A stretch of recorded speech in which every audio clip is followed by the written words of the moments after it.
Welcome back to Shameless Popery. I'm Joe Heschmeyer, and I want to propose a challenge. How do we as Christians present the gospel to people who identify as transgendered? You care about other human beings, and you don't want to see injustice, and you don't want to see oppression of any sort, right? Of course. Okay, so I admire that about you. Don't trap me. I'm not trapping you. In one sense, the question is easy. The truth is the truth. But the gospel is the good news. That's literally what the term means. And it's good news for each and every one of us individually. So what message of good news do Christians have for people struggling with gender dysphoria? And what's more, how do we help them to see it as good news? After all, the gospel is not a form of stoicism or self-denial. It's a response to the God of love who saves us. We surely, deny ourselves, but never just for the sake of denying ourselves. If you're in love with someone, you may give up everything for them, but the sacrifice only makes sense in the context of the love. Similarly, you may take up your cross to follow Christ, but the hard news of the cross can make sense only in light of the good news of the gospel. In one sense, that good news is the same for all of us. All have sinned and fall short of the glory of God. We all need Christ as Redeemer. So it might be easy to just tell someone who says they're trans, hey, you may not get all this stuff, but just grin and bear it. That is not showing God's love to people. That's being a... But the cross is both universal and particular. In fact, St. Paul is able to say something so radically personal as Christ loved me and gave himself up for me. So what is the gospel message for people who regard themselves as transgendered? I want to suggest two parts to that answer. But before I do that, I want to share some good news over at shamelessjoe.com because we have a couple cool announcements. First, Mike, my editor, has started putting together the sources that I'm using so that for each episode, it makes it a little easier to go deep. And second, he's even been putting together little cheat sheets, for lack of a better term, summarizing the major points in an easy-to-follow PDF. If you've got a better name for that than a cheat sheet, let me know. In any case, you can get those for as little as $5 a month, and you can check it out at shamelessjoe.com. Let's start with an area of agreement and then see where we disagree. Identity is incredibly important, and that is actually something we as Christians can forget sometimes. We can focus so much on the objective truths about Christ, the truth about the moral law, and so on, that we miss the personal and subjective dimension. Who are you? I'm Dylan. Unacceptable answer.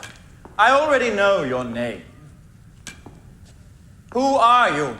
So the people talking about gender identity or identity politics or identity in general, well, they're right to see that identity is enormously important. I've actually written a book on this subject, and in which I point out you can't know how to behave unless you know who you are. Like imagine you're on a football field and you don't know which team you play for, you don't know what position you play, you don't even know if you're playing or officiating or coaching. In that case, you couldn't possibly know what you're supposed to do. Why weren't you in that last scrimmage? I'm sitting this one out. What are you doing with that cigar in your mouth? Why, do you know another way to smoke it? But if that's true, if action is rooted in identity, this means that talking about the do's and don'ts of morality without first talking about identity can be a mistake. How we even determine the morality of an action can sometimes depend on the identity of the persons involved. For instance, whether two people should go to bed together turns on the identity of whether or not they're married. But even more broadly, the question of whether to follow the law of Christ or not turns on questions of identity, his identity as well as my own. Now, biblically, this emphasis on identity is actually quite clear. Think about Matthew 16. Jesus does not ask, what do you think of my teachings? He asks, who do you say that I am? It's a question of identity. And when Simon correctly recognizes Jesus as the Christ, Jesus responds by revealing to Simon a new and deeper dimension of his own identity. You are Peter, and upon this rock I will build my church. If Christianity is all about a personal encounter with Christ, then it makes sense that identity matters more than we sometimes realize. But if we agree on that, if we agree identity is really important, where do we disagree? Well, to get a sense of that, here's Dr. Christy Overstreet introducing a crowd in 2018 to the ideas of transgenderism and gender identity at a TED Talk. Hey, Future Joe here. This was where there was going to be a TED Talk, but it turns out the day before this video went live, we got a copyright strike for quoting from a several-year-old TED Talk for a few seconds. So we've had to replace her human voice with an AI voice. Thanks, technology. Thanks, YouTube. Thanks, TED Talk. Here you go. I want you to think about transgender as someone who is assigned a sex at birth that doesn't match with who they are as a person and their sense of self. Now, this is very different than biological sex. So, gender identity is sense of self. Think of it as what's between your ears. Sense of self, who you are. This is very different than biological sex, right? Hormones, genitalia, chromosomes. That's what's between our legs. Amazing. Every word of what you just said was wrong. First, sex is a biological reality that we recognize. It's not something that we invent or just assign. Second, it's usually recognized long before birth, particularly today, given the prevalence of prenatal sonograms and genetic testing. Third, biological sex is actually a lot more than just what's between our legs. And fourth, the idea that who you are is just whoever you perceive yourself to be, regardless of objective realities like biology, is both unscientific and unserious. Oh, he's quite harmless. He thinks he's Teddy Roosevelt. So what? There's a lot of worse guys he could think he was. It's true sometimes that our sense of self can contradict objective reality. As a kid, I briefly thought I was good at singing. But that doesn't mean I was a good singer trapped in a bad singer's body. I just had a bad sense of reality. Similarly, an anorexic might have a sense of self as fat while having a body that is dangerously thin. We would never say to that person that their real self is fat or that who they are is a fat person. When our sense of self is contradicted by reality, it is really important that we recognize reality needs to win. But the fifth thing that's wrong is actually a little subtler. Dr. Overstreet said that, think of it as what's between your ears. Sense of self. now she might mean by who you are and sense of self simply your sense of your own gender. But it is all too common to conflate identity with gender identity, as if the only thing that's important about me is whether I think of myself as male or female, as masculine or feminine. And as Pope Leo recently observed, this is a pretty uniquely Western obsession. I recall something that a cardinal from the eastern part of the world said to me, something before I was Pope, about the Western world is fixated, obsessed with sexuality, so that a person's identity for some people is all about sexual identity. And for many people in other parts of the world, that's not a primary issue in terms of how we should deal with one another. The reality is we don't just have one aspect to our identities. We have many. Before Jesus calls Simon Peter, he first calls him Simon, son of John. Similarly, I'm a husband, I'm a father, I'm a son, I'm a follower of Christ. I'm a member of his church, I'm an apologist for Catholic Answers, I'm an American, and so on. You could probably make a similar list for yourself. Certainly Meredith Brooks could. I'm a lover, I'm a child, I'm a mother, I'm a sinner, I'm a saint. But these different aspects of our identities aren't just distinct, they can even be in tension with one another. Your boss may ask you to work the weekend, but you promised your wife you'd take the kids to their grandparents. And sometimes those conflicts are even at the level of important moral claims. You're a member of this country or this political party, and it's promoting something that Christ and his church regards as immoral. In those kind of cases where there's a conflict, what wins out? So it's important not just that we recognize that we have these different aspects to our identity, but we have a sense of their hierarchy, and a sense especially of our most fundamental identity. Where is the foundation to my sense of self? And unfortunately, proponents of gender identity can speak as if the most important part about me, who I really am, is reducible to whether I identify as male or female or something else. And you can find similar phenomena of people treating race or ethnicity or sex as the most important thing about themselves. But this risks turning these incidental aspects of identity into a kind of idol. Back in 1937, Pope Pius XI wrote a papal encyclical in German to warn people who were starting to treat things like their skin color or nationality as the most important part of their identity. And he saw this was a problem. He warned that anyone who raises these notions above their standard value and divinizes them to an idolatrous level reveals themselves to be far from the true faith in God. If some other aspect of your identity, your skin color, your gender dysphoria, your job, literally anything, is causing you to act in a way that is not in keeping with the gospel, you've allowed this thing to become an idol because it is taking a place that belongs only to God. And the message of the Bible is very clear here. You and I, we know ourselves only incompletely, and we'll only discover the full truth about ourselves in encountering Jesus Christ and living in that place. As Matthew 16 shows, it's only in this encounter with Christ that we can understand not only his identity, but the truth about our own. As Pope John Paul II pointed out, it's by knowing and loving God that men and women come to the fullness of truth about themselves. Look, obviously, Simon had some sense of self before the events of Matthew 16, but that sense of self was transformed by Christ. And Jesus wants to do that to us as well. In Revelation 2, he promises that to him who conquers, I will give some of the hidden manna, and I will give him a white stone with a new name written on the stone, which no one knows except him who receives it. The manna is a Eucharistic image. That it's hidden suggests a kind of divine intimacy. And the new name suggests that, like Simon, who didn't realize he was Peter, there are realities about ourselves that will only come to be or come to be known in their fullness in communion with Christ.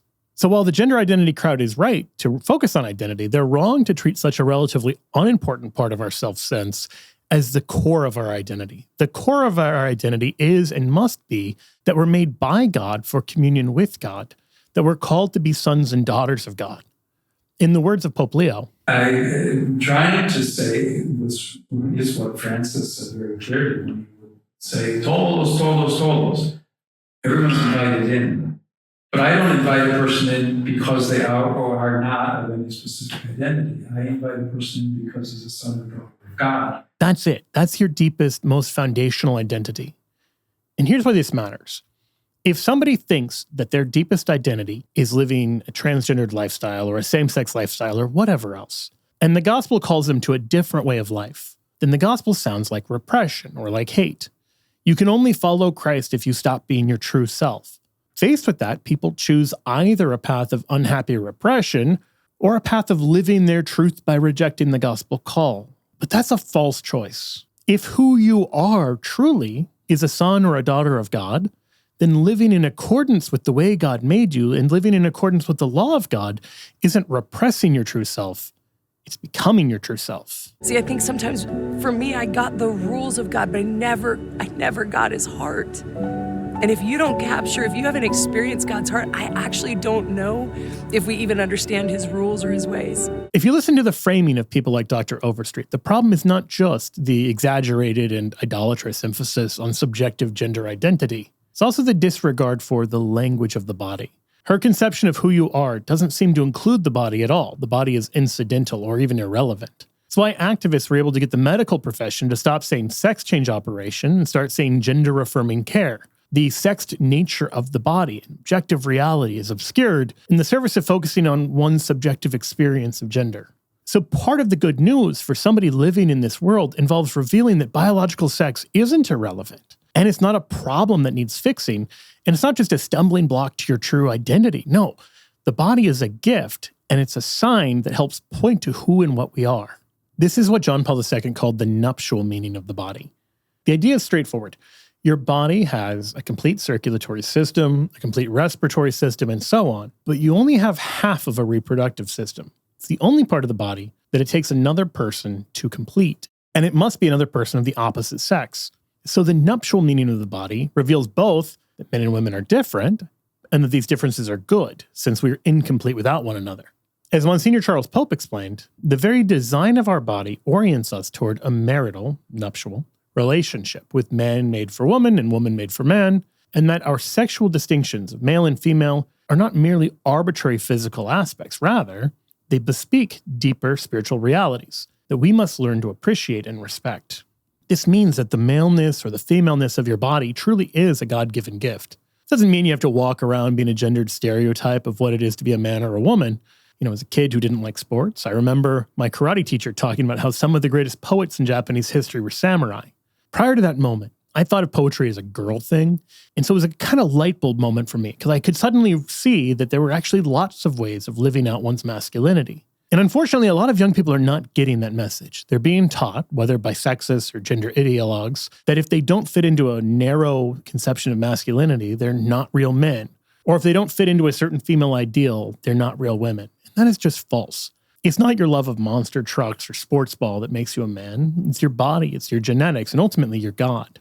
So obsessing about identity can also lead to a kind of narcissism and navel-gazing. Like the kind demonstrated in Eat, Pray, Love by Elizabeth Gilbert, where she abandons her husband and community to go find herself on what's essentially a year-long vacation overseas. But the message of the body is that you're never going to be complete by simply going inwards. You paradoxically have to come out of yourself to find yourself. After all, if my reproductive system is incomplete without my wife, if there's a sense in which I'm literally incomplete without her, this tells me some important things. It tells me, for instance, that I'm not just made for myself. It is not good that the man should be alone. Now, of course, many people aren't married. Many never will be. Many are called to live celibacy, what Christ calls being a eunuch for the kingdom, and that's good. But even in these cases, you don't become desexed. You're still made for others and incomplete without them, and the body's a reminder of that. You're still called to be a gift to those God has placed in your life and to receive the people God has placed into your life as a gift as well. St. John Paul II explored this in a meditation he wrote on the theme of givenness. Now, even though he wrote it in 1994, it wasn't released publicly until 2006, a year after he died. And I've wondered if they intentionally delayed releasing it for so long because the Pope's words are revolutionary and challenging and provocative. For instance, he writes that woman is given to man so that he can understand himself.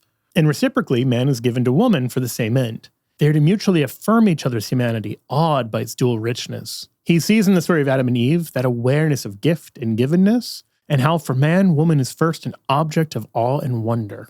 But the Pope is quite clear that this gift of man to woman and woman to man is about a lot more than just marriage or sex or romance. He argues that every one of us, single or married, priests and religious even, we're all called to recognize the good of the opposite sex, and even to help reveal it to one another. In his words, I think that every man, whatever his station in life or his life's vocation, must, at some point, hear those words which Joseph of Nazareth once heard. Do not be afraid to take Mary to yourself. Do not be afraid to take means do everything to recognize that gift which she is for you. Fear only one thing, that you try to appropriate that gift. That is what you should fear.